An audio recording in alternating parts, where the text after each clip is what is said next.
کہ وہ پوچھے اقتدار والوں سے، وہ پوچھے طاقتوروں سے، وہ پوچھے پاکستان میں جو قانون کی دھجیاں اڑا رہے ہیں کہ عمران خان کی ملاقاتیں کیوں نہیں کروائی جاتی۔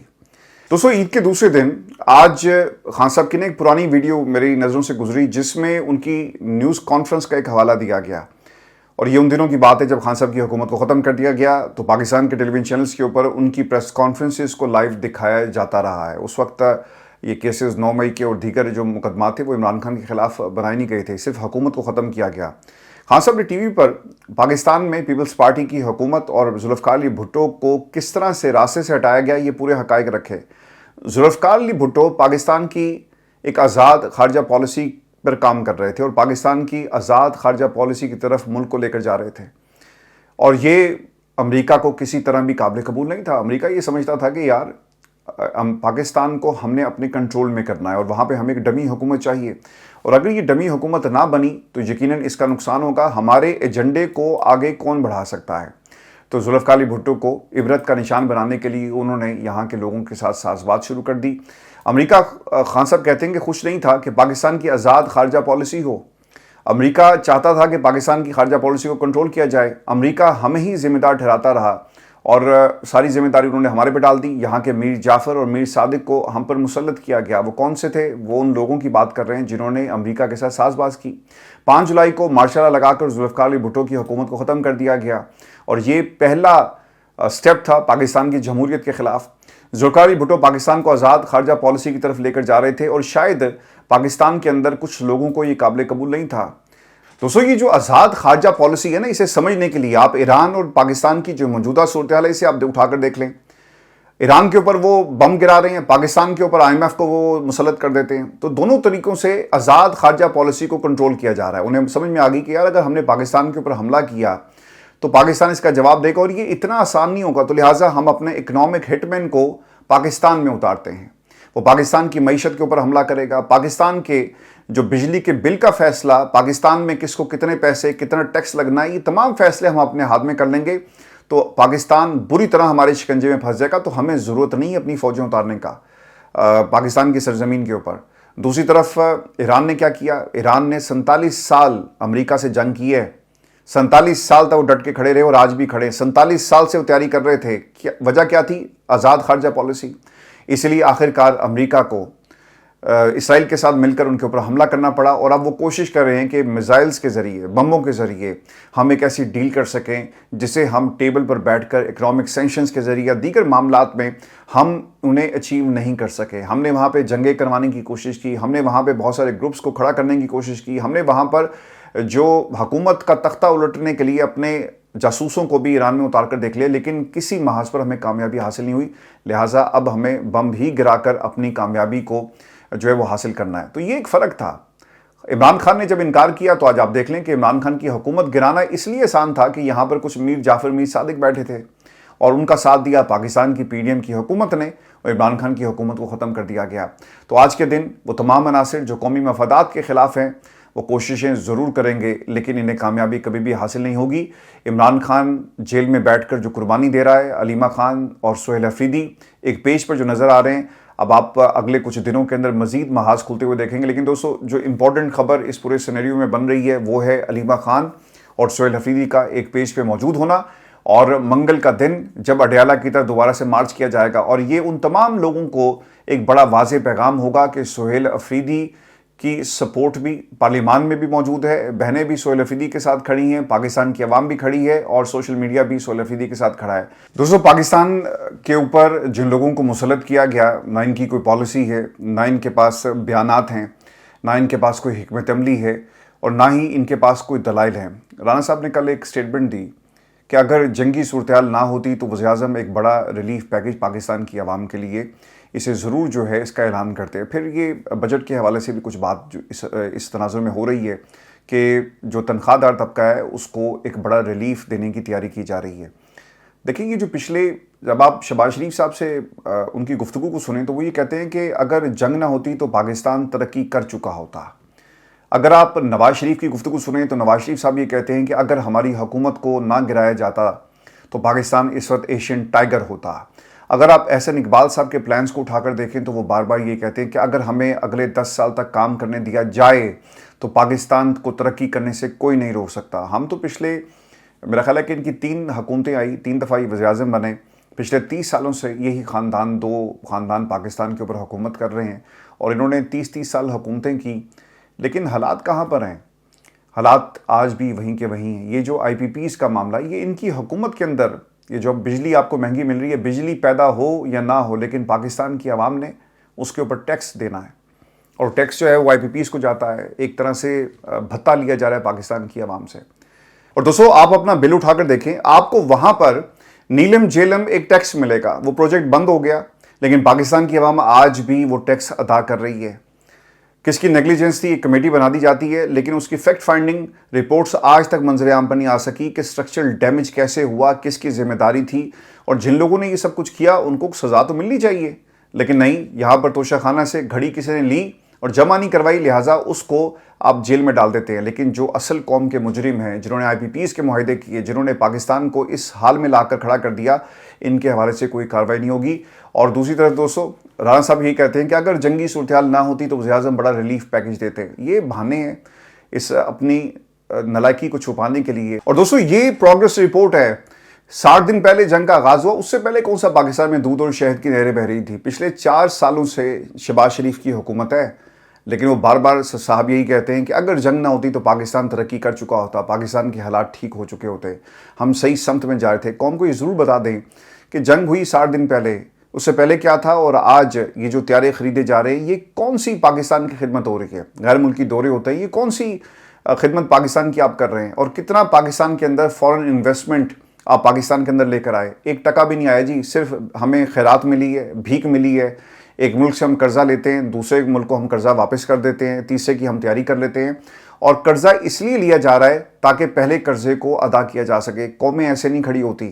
اور دوستو اس طرح تو کوئی جنرل سٹور نہیں چلاتا جیسے آپ ملک کی اکانومی کو چلانے لگے ہوئے ہیں. ایک اور خبر سن لیں, پاکستان کی معیشت اور عوام کے لیے ایک اور تشویشناک اور بری خبر, بجلی اور گیس کا مجموعی گردشی قرضہ 5100 ارب روپے تک پہنچ گیا, جو گزشتہ برس 3500 ارب روپے تھا, جبکہ مجموعی بیرونی قرضہ 137 ارب 56 کروڑ ڈالر ہے. مہنگائی دوبارہ ڈبل فگر میں داخل ہو گئی. قائمہ کمیٹی برائے خزانہ کی بریفنگ میں یہ انکشاف ہوا, اور قائمہ کمیٹی کا گردشی قرضوں ٹیکس بیس بڑھانے کی بجائے انڈائریکٹ ٹیکسز اور پیٹرولیم لیوی پر مسلسل انحصار پر تشویش کا اظہار. آپ کب تک عوام کی جیب کے اوپر ڈاکہ ڈالیں گے؟ اور یہ قرضہ تم لوگوں نے لیا, تمہاری ناقص پالیسی تھی. وہ جو کہا کرتے تھے کہ ڈالر نیچے چلا گیا, ڈالر ڈار سے ڈر گیا, آج یہ تمام ارسطو مل کر بھی پاکستان کی اکانومی کو ٹھیک نہیں کر سکتے, چونکہ یہاں پر صرف اپنی بقا کی جنگ جو ہے وہ لڑی جا رہی ہے. اور دوسری خبر آپ کو میں یہ بھی دے دوں کہ مریم نواز کی جی ایک سرجری ہوئی ہے. مریم اورنگزیب نے بھی ٹویٹر اکاؤنٹ سے اس خبر کے حوالے سے ڈیٹیلز شیئر کی. سرجری کس قسم کی تھی یہ نہیں بتایا گیا, لیکن یہ ضرور بتایا گیا کہ انہیں شریف میڈیکل سٹی میں ان کا ایک آپریشن ہوا, اس کے بعد انہیں گھر منتقل کر دیا گیا ہے, اور شریف میڈیکل سٹی میں میجر سرجری کے بعد گھر منتقل کر دیا گیا. نون لیگ کے ذرائع کا کہنا ہے کہ انہیں گلے میں شدید تکلیف کا سامنا تھا, جس کے بعد ان کی یہ سرجری کروائی گئی ہے. اگر آپ بی بی سی کو پڑھیں جا کر, پرانی ایک رپورٹ ہے, اور یہ ہے جی 14 نومبر 2024 کی, اور اس رپورٹ کے اندر بتایا جاتا ہے کہ مریم نواز کو لاحق بیماری کیا ہے اور کیا اس کا علاج امریکہ اور سوئٹزرلینڈ میں ہی ممکن ہے. آپ کو یاد ہوگا کہ اس سے پہلے بھی کنٹروورسی تھی, اور اس وقت مریم نواز کی طرف سے انفارمیشن شیئر کی گئی کہ وہ ایک چھوٹی سی سرجری ہے جو پاکستان میں نہیں باہر ہوتی, غالباً اس قسم کی بات کی گئی تھی. تو اس کے اوپر پورا ایک تحقیقاتی ایک فیچر چھپا بی بی سی کے اندر, جس میں ہر اینگل سے اس بیماری کو ڈسکس کیا گیا تھا کہ کیا پاکستان میں اس کا علاج ہوتا ہے یا نہیں ہوتا. خبر کے مطابق مریم نواز, مجھے کینسر نہیں پیراتھرائیڈ کا مسئلہ ہے. بدھ کے روز پاکستان کے صوبہ پنجاب کی وزیر اعلیٰ نے اپنی صحت سے متعلق افواہوں پر رد عمل دیتے ہوئے کہا کہ انہیں پیراتھرائیڈ کا مسئلہ ہے, جو آج کل لندن میں موجود ہیں. یہ اس وقت کی بات ہے 2024 کی. وہاں پارٹی کارکنان سے گفتگو کرتے ہوئے اپنی صحت سے متعلق کہا کہ میری صحت کے حوالے سے بات ہو رہی تھی, خدا نہ خواستہ مجھے کینسر ہے, لیکن مجھے کینسر نہیں ہے. اس کے اوپر انہوں نے اپنا جواب دیا تھا. وزیر اعلیٰ نے یہ بھی کہا کہ میں نے اپنا علاج پاکستان سے کیوں نہیں کروایا, تو میں بتانا چاہتی ہوں کہ میرا علاج پاکستان میں ہی ہوتا ہے, لیکن پیراتھرائیڈ ایسی بیماری ہے جس کا علاج پوری دنیا میں سے 2 ممالک سوئٹزرلینڈ اور امریکہ میں ہوتا ہے. اچھا, اس دعوے کے بعد علاج انگلینڈ میں ہوا یا سوئٹزرلینڈ میں یا کہاں، کیا یہ ممکن ہے؟ انہوں نے ایک انویسٹیگیشن کی. اب یہ پیراتھوائڈ ہے کیا؟ اس پہ بی بی سی نے مختلف ایکسپرٹس کے جو انٹرویو سے انہیں شائع کیا اور ان انٹرویوز میں جو سوالات کیے گئے. پیراتھوائڈ کیا ہوتا ہے؟ پیراتھوائڈ انسانی جسم میں موجود ایسے غدود ہیں جو پی ٹی ایچ یا پیراتھوائڈ ہارمونز خارج کرتے ہیں، جس کا کام خون میں کیلشیم کی مقدار کو کنٹرول کرنا ہے. پھر یہ بھی بتایا جن ایکسپرٹس سے انہوں نے بات کی کہ ہماری گردن کے سامنے والے حصے میں ایک گلینڈ ہوتا ہے جسے تھرائیڈ گلینڈ کہتے ہیں.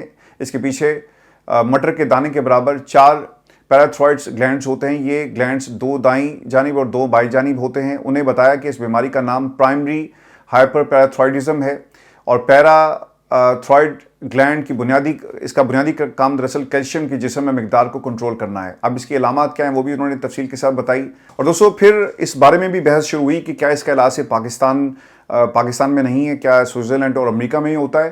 تو اس پر جو لوگ اس شعبے سے وابستہ تھے، جو ایکسپرٹس ہیں، ان کا ورژن بھی شامل کیا گیا. اسلام آباد کے ایک ماہر ڈاکٹر نے نام ظاہر نہ کرنے کی شرط پر یہ بتایا کہ پاکستان کے ہر بڑے شہر میں آسانی سے اس کی تشخیص اور علاج بھی ممکن ہے.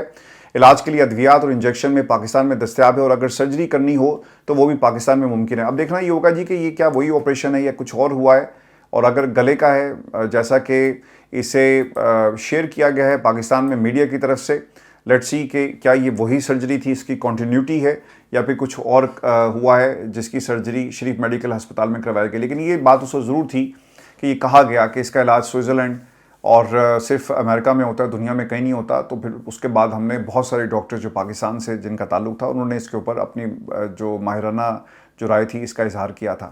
اور دوستو اب میں آپ کو ایران امریکہ جنگ کے حوالے سے کچھ اپڈیٹس دے دوں. اور ایران نے امریکن بیسز کو ٹارگٹ کیا ہے. تفصیلات کے مطابق ایران پر نئے امریکی حملے اور ایران کا جوابی وار. ٹرمپ نے عمان کو بھی کارروائی کی دھمکی دے دی ہے. تو اس ماحول کے اندر تو مذاکرات نہیں ہو سکتے. تفصیلات سر کچھ ایسے ہیں کہ ایرانی وزارت خارجہ کے ترجمان اسماعیل بقائی نے اپنے بیان میں کہا کہ ایران عمان کے خلاف امریکی حکام کی دھمکی امیز زبان کی سخت مذمت کرتا ہے اور خطے کے ممالک کی خود مختاری کے احترام پر یقین رکھتا ہے. میڈیا رپورٹس کے مطابق امریکی صدر ڈونلڈ ٹرمپ نے آبِ ہرمز کے کنٹرول کے معاملے اور عمان کو خبردار کرتے ہوئے کہا کہ اگر عمان نے سب کی طرح رویہ اختیار نہ کیا تو امریکہ سخت کارروائی کرے گا. انہیں مسئلہ یہ کہ عمان اور ایران کا آپس میں اب ایک اتحاد ہو گیا اور یہ مل کر یہ ان پانیوں کو کنٹرول کرنا چاہتے ہیں، جس کے اوپر امریکہ اپنے تحفظات کا اظہار کر رہا ہے. لیکن عمان نے اپنا جو تجارت والا معاملہ ہے وہ ایران کے ساتھ شروع کر دیا ہے. اب ایران عمان کے درمیان جو تجارت ہے یہ بھی ان کو کھٹک رہی ہے کیونکہ یہ امریکن کیمپ میں نہیں ہے.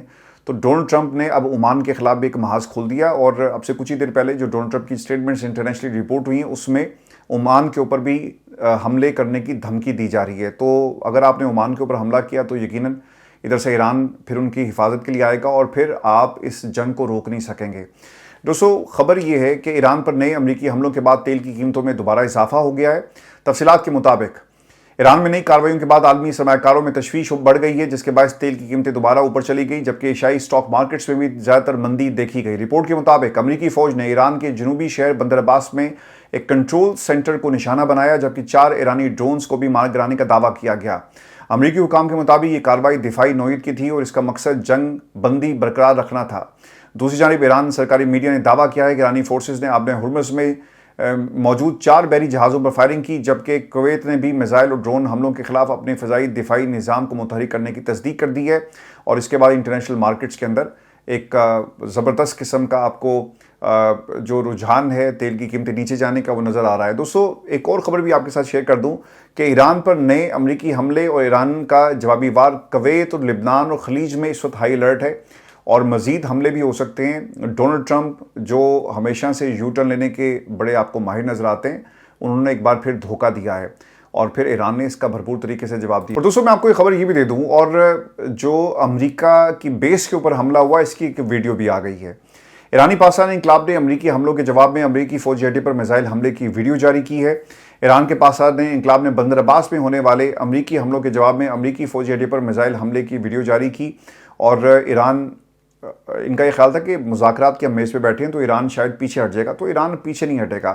اور جو اس وقت اسرائیلی لابی اپنا رنگ اصل دکھا رہی ہے اور ڈونلڈ ٹرمپ کے ذریعے ایران کے اوپر شاید یہ حملے دوبارہ کیے جائیں گے. تو دوستو اس ماحول کے اندر اگر کوئی یہ سمجھتا ہے کہ مذاکرات کامیاب ہو جائیں گے اور مذاکرات کی طرف ہم بڑھ رہے ہیں، تو یہ صرف اور صرف وقت کو دھکا دیا جا رہا ہے، اپنے آپشنز ایکسپلور کیے جا رہے ہیں. کسی صورت بھی مذاکرات اس ماحول میں نہیں ہو سکتے.